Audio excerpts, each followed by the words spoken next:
الحمدللہ وکفا والصلاة والسلام علی سید الرسل وخاتم الانبیاء وعلی آلہ الاتقیاء واصحابہ الاصفیاء اما بعد۔ نہایت ہی واجب الاحترام شرکائے مجلس، آپ حضرات کو یہ بات اچھی طرح معلوم ہے کہ ہمیشہ 14 اگست کے اس مبارک موقع پر ہمارے مدرسے کے اندر باقاعدہ ایک تقریب منعقد کی جاتی ہے، جس میں کثیر تعداد کے اندر طلباء کرام اور معززین علاقہ تشریف لاتے ہیں۔ موجودہ وبا کی صورت میں مدارس بند ہیں، تو میں نے یہ مناسب سمجھا کہ سالانہ ہماری جو تقریب ہوتی ہے اسے منسوخ نہیں ہونا چاہیے۔ حالات کچھ بھی ہوں، وطن کے ساتھ محبت کا اظہار ہونا چاہیے۔ نہایت ہی مختصر تعداد کے اندر آپ حضرات کو دعوت دی گئی۔ میں شکر گزار ہوں کہ اس حبس اور گرمی کے اندر آپ حضرات نے یہاں قدم رنجہ فرما کر میری دعوت کو قبول کیا اور ہماری سرپرستی کی۔ وطن عزیز پاکستان کا آزاد ہونا اور وطن کا ملنا یہ اللہ تبارک و تعالیٰ کی بہت بڑی نعمت اور حد درجہ اللہ تعالیٰ کا احسان ہے۔ آپ نے بھی یہ جملہ بارہا سنا ہوگا، میں نے بھی سنا ہے، عرض کرنا ضروری سمجھتا ہوں کہ اللہ تعالیٰ نے پاکستان کو یہ عظمت، مقام اور مرتبہ نصیب کیا ہے کہ سید الکونین حضور اکرم صلی اللہ علیہ وسلم کی بعثت کے بعد اگر پوری اللہ کی زمین پر مدینہ طیبہ کی ریاست کے بعد کوئی مملکت اسلام کے نام پر معرض وجود میں آئی ہے تو اس مملکت خداداد کا نام پاکستان ہے۔ ذرا آپ اس بات کو نہایت توجہ کے ساتھ سمجھیں کہ مدینہ طیبہ کے بعد اللہ تبارک و تعالی نے خالصتاً اسلام کے نظریے پر ایک ملک کو اس دنیا کے اندر، اس دنیا کے نقشے پر پیدا کیا۔ اس وطن عزیز کا نام پاکستان ہے۔ کل میں اپنے ملک کے مشہور مذہبی سکالر مولانا زاہد الراشدی دامت برکاتہم العالیہ کا ایک کلپ سن رہا تھا۔ حضرت نے وہاں ایک عجیب بات کی ہے۔ فرماتے ہیں کہ خلافت عثمانیہ کا جب اختتام ہوا اس وقت ایک معاہدہ طے پایا کہ آج کے بعد مذہب کے نام پر کوئی ملک یا کوئی خطہ حاصل نہیں کیا جائے گا۔ اس پر تمام حضرات نے دستخط کیے 1924 کے اندر کہ مذہب کے نام پر کوئی ملک معرض وجود میں نہیں آئے گا۔ اب میں یہ جواب آپ پر چھوڑتا ہوں کہ اسے اللہ کی قدرت کا کرشمہ کہا جائے یا سید الکونین کا ایک معجزہ کہا جائے کہ 24 کے اندر یہ دستخط ہو رہے ہیں اور 1947 کے اندر پاکستان معرض وجود میں آ رہا ہے۔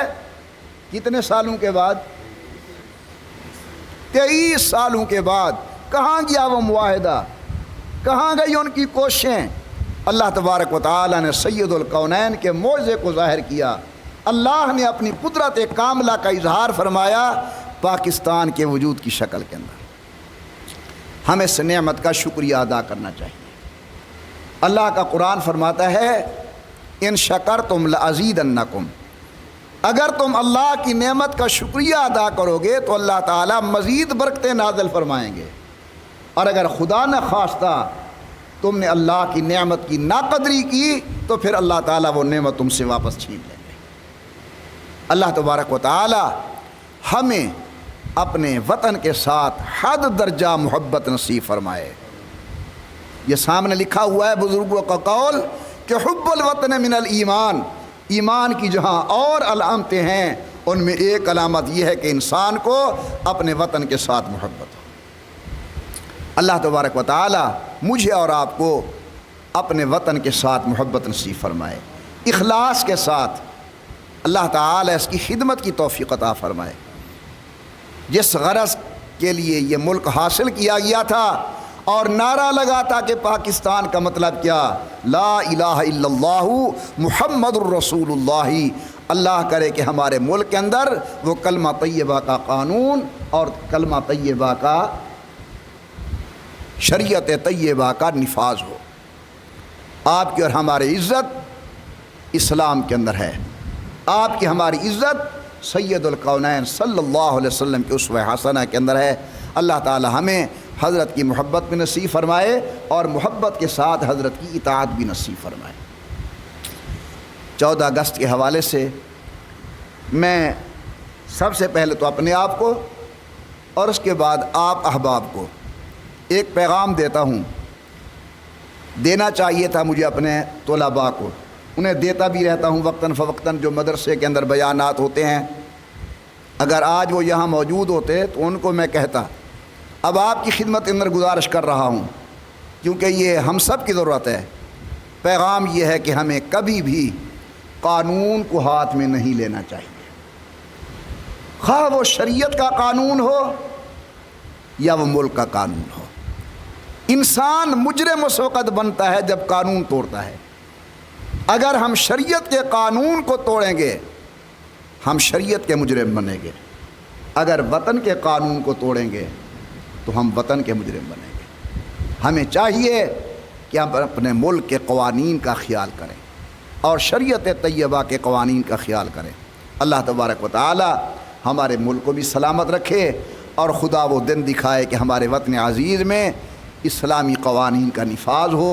ہمارے بزرگوں نے، ہماری ماؤں، بہنوں، بیٹیوں نے جس وطن کی خاطر جس جذبے کے ساتھ ہجرت کی تھی، ابھی چوتھ سے بات کر رہے تھے، آپ حضرات کو سمجھ نہیں رہے تھے پیچھے کتنا درد تھا ان کی بات کے اندر کہ ہم نے پاکستان بننے کے لیے کیا کیا قربانیاں دیں اور کتنی ماں بہن بیٹیوں کی عزت و عصمت کو تار تار کیا گیا، کتنی بچیاں شہید ہوئیں، کتنے بوڑھے ہمارے بزرگ ہمارے بھائی شہید ہوئے، پھر جا کر یہ خطہ ہمیں نصیب ہوا۔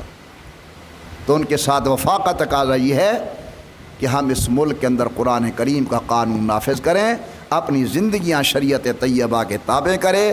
اللہ تعالی وطن کو حفاظت نصیب فرمائے، آمین بجاہ نبی الکریم، دعائے خیر۔ الحمدللہ رب العالمین والصلاة والسلام علی سید الانبیاء والمرسلین وعلی آلہ وصحابہ اجمعین۔ ربنا آتنا فی الدنیا حسنہ وفی الآخرۃ حسنۃ وقنا عذاب النار۔ اللہم احسن عاقبتنا فی الامور کلہا واجرنا من خزی دنیا وعذاب الآخرہ، توفنا مسلمین والحقنا بالصالحین۔ اللہ عالم اسلام کی حفاظت فرما، یا اللہ حرمین شریفین کی رونقوں کو دوبالا فرما اور بحال فرما۔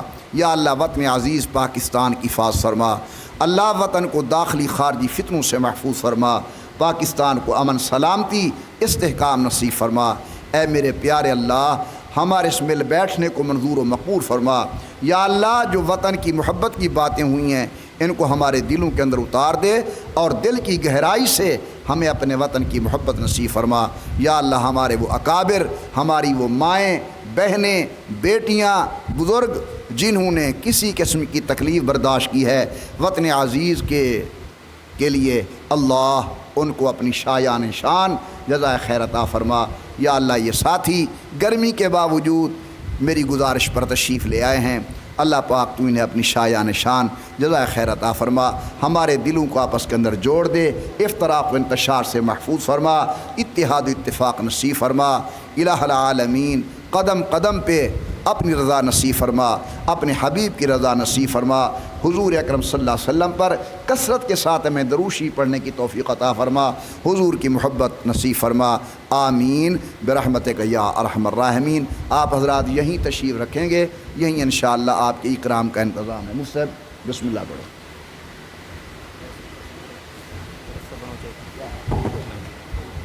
یہ چابی نہ ہو